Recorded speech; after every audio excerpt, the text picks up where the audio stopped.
Table Talking with Ian Menifee. I am your host, yours truly. We're going to talk about whatever, however, so just pull up a seat. Get comfortable at this table. It's time to get down to business, baby. Table Talking with Ian Menifee.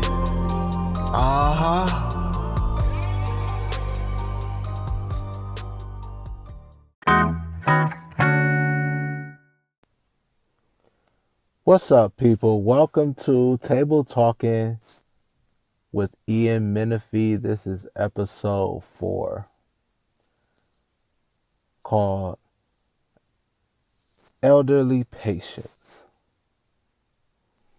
And it's called Elderly Patience because we have to truly have patience with our elders, with our elderly. Like, I understand sometimes that it's hard. They can be set in their ways. They can be snappy, they could be a bit mean, but they truly do not mean any harm. And I myself had to learn that firsthand because, they deal with a lot. They have dealt with a lot and they continue to deal with a lot. Even if we're talking about from a medical standpoint, they have to take meds all the time, incontinence issues, these doctor's appointments. Even if we're talking about the doctor's appointments, you have podiatry. Sometimes that's not a pleasant visit. Optometry, you got to go, for eyes. Like, I know my granny, she had the eye issues where she had to always get the eye surgery. And, that was hard on her. When she started losing her vision and she was going to one hospital and they botched everything. And good thing she went to CCF when she did, and it saved the one eye she had left. And just mentally, I couldn't relate, but I know that's hard on a person because a person who's used to doing some of everything all the time for everybody, now you have to be dependent on someone. And I know that's a tough road to navigate through. You know what I mean?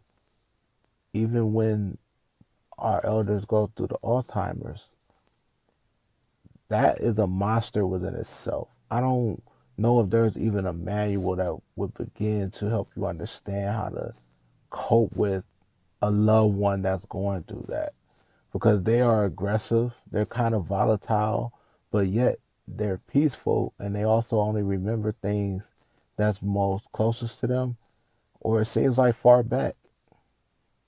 It's like the brain is a very unique entity to understand within itself, but that's the engine for the body, for the human being.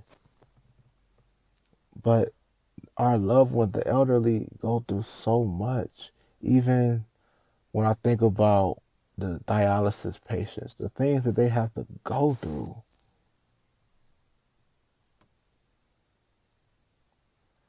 And it's tough. And a lot of them have to go through it with no support.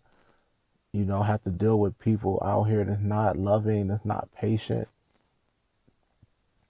And it hurts. It sucks. Even when I think about these nursing homes, hospitals, it's like they cast our loved ones aside.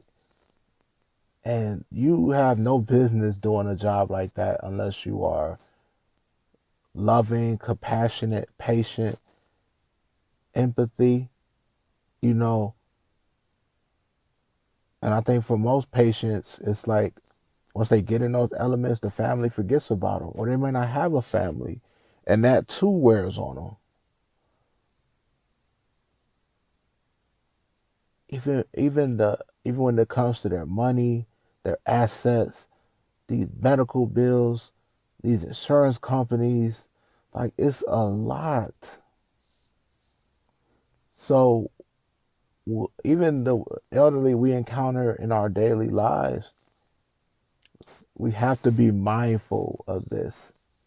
And it's hard. Like I had an encounter at work.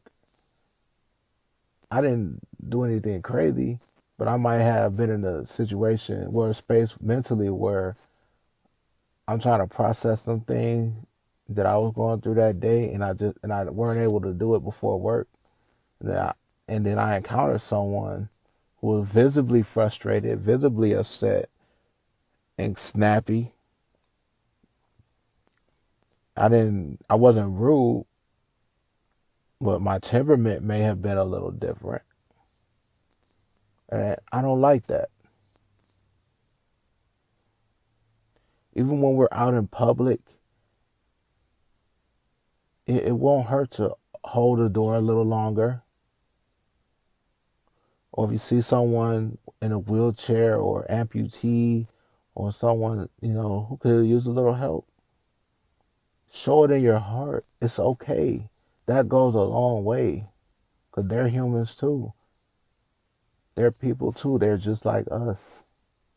Everyone needs that feeling of love and appreciate it. Have their day brighten, not like they're a detriment. Not have to go through the abandonment.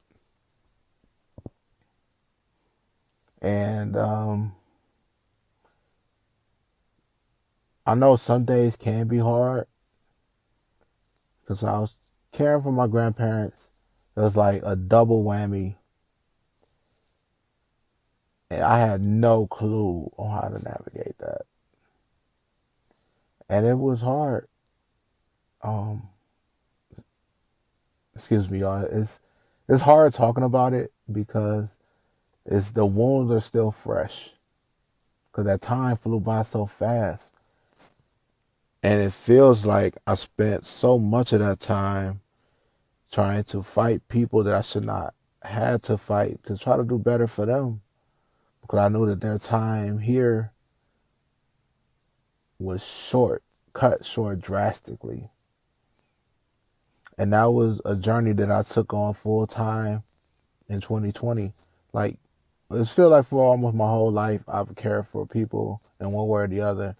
And my grandparents, especially my granny, even through my adulthood, through all my transitions and trials. And then 2020, I stepped in. Then we ended up losing my grandfather in 2021. And I know that devastated my grandmother. And I tried to be more loving, more patient, more intentional, and try to fight with her that, granny, you still have a life to live. We are still here rooting for you. Like, don't give up. I know it's hard. I know it sucks. And we fought some days. Like, it was hard. Especially when I moved her in the house with us. Like, it was hard. That was a trying time. But I will be the first to tell you that I do miss my granny bugging me. I do miss every time the door opens, who is it? I do miss her complaining on doctor visit days that she can't walk, she's scared. I do miss giving her insulin, eye drops, her medicine, cleaning her room up, making her bed, fresh linens, the shower days, making her coffee, cutting up her fruit, making her breakfast. And then I would sit her at the table in the dining room, turn her music on or turn on the TV to the news, or she used to love Timothy Fleming, put him on YouTube. And then I would walk around the front of the house so she can try to gain her strength and gain her wind. Like, granny, we gonna do this. Like, you're gonna eat, you're gonna sit in here. Like, we are gonna try to make the best of your last days, in my mind anyway. And she used to say she's gonna make flowers, like she wanted to go in the kitchen and cook. But I would tell her, like, granny, no, you can't do that without assistance. You know, and I fought so hard to try to create an environment and grab some help just so she can improve her quality of life for her last days. And so when I encounter elderly people, I be extra kind, extra patient, because I don't have that anymore. And it hurts. It hurts. Even in her last days of being here, I don't think people truly understand the torture that she went through. But I had to watch it every day. Like when I was doing Uber, and there was a lady I picked up, nice older lady, and I thought it reminded me of my granny. And she was talking to about a walker, a rollator. So granny still had her rollator here in the house. So I told her, you know what? I don't stay too far from you. I'm going to go home and get it. I'll drop it back off. You don't have to pay me. I'll leave it right out here on the porch. And that's exactly what I did, because that meant everything to me to be able to do that. And also that's something Granny would have did. And that's something she would have wanted me to do, regardless of the circumstances, regardless of whatever. She would help anyone.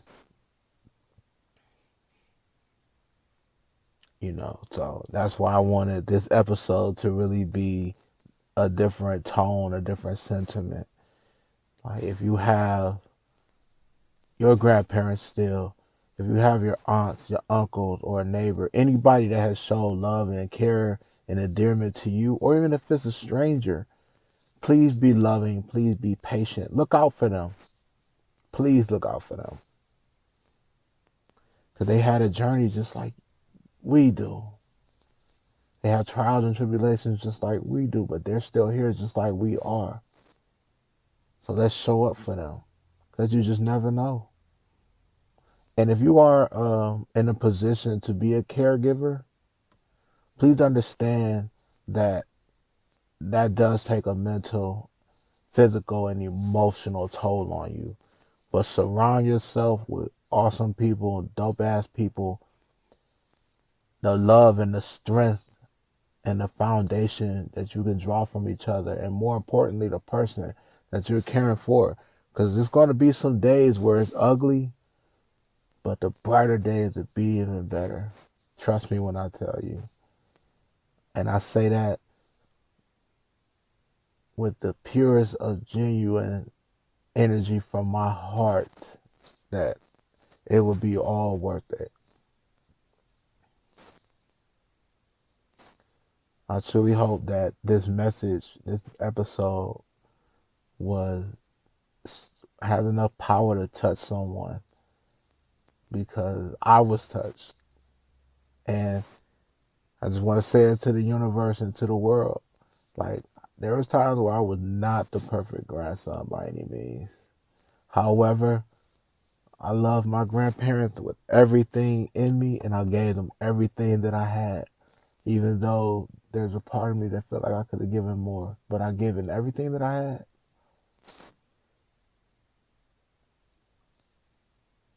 With no problem. And if I see someone that needs help, it would be the same thing. I just hope that you all share that sentiment. Be kind, be patient, be loving, be supportive, be protective of our elders. Because pretty soon, we're going to replace them.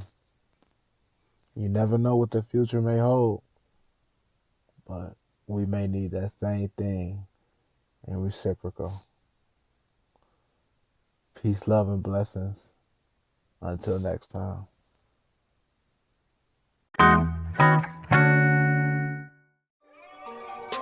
Y'all know my stilo. Peace and blessings. Much love to you all. Thank you for taking the time out to come hang with me. Please stay safe, and until next time.